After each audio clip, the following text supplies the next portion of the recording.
current trend in the sheep industry is the importance of on-farm labour saving, as less people are entering into stock handling jobs and farmers realise the potential for saving on wages.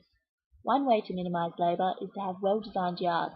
A succession of smaller yards makes it easier to push sheep up and fewer people are required. Curved bugles channel sheep into single file, while also taking advantage of their preference to move around curves and only see the sheep in front of them. The shearing shed should be positioned here. The entry of the shed could be modified with extra shade to decrease the chance of sheep walking at the change of light to dark. Laneways are another great labour saver.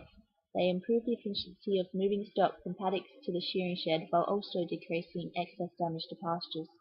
A farmer could move a paddock of sheep by himself or with the help of a trained dog. To maximise this, it should be designed so that a maximum amount of paddocks can join onto the laneway. By keeping it well maintained, the farmer should be able to move stock and travel between paddocks faster and easier, as there are no obstructions along the way and you don't need to enter paddocks and risk mixing mobs.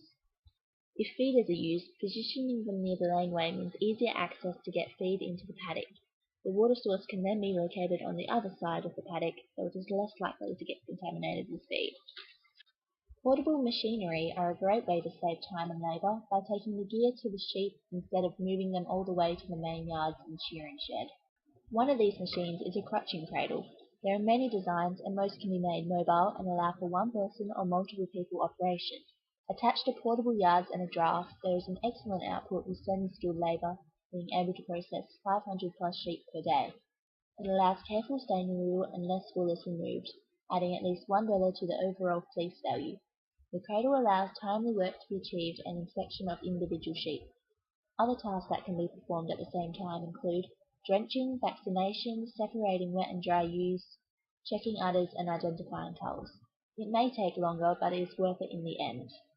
Another machine is the conveyor or V machine. The sheep are restrained quicker and easier whilst at the same time being user-friendly. It can be used for most jobs as multiple sheep and lambs can be held at one time whilst moving them along efficiently. It can be a one or two person job depending on the task being done. In conclusion, by using one or many of the labour-saving methods, it is possible to save considerable amounts of time and money. Thank you.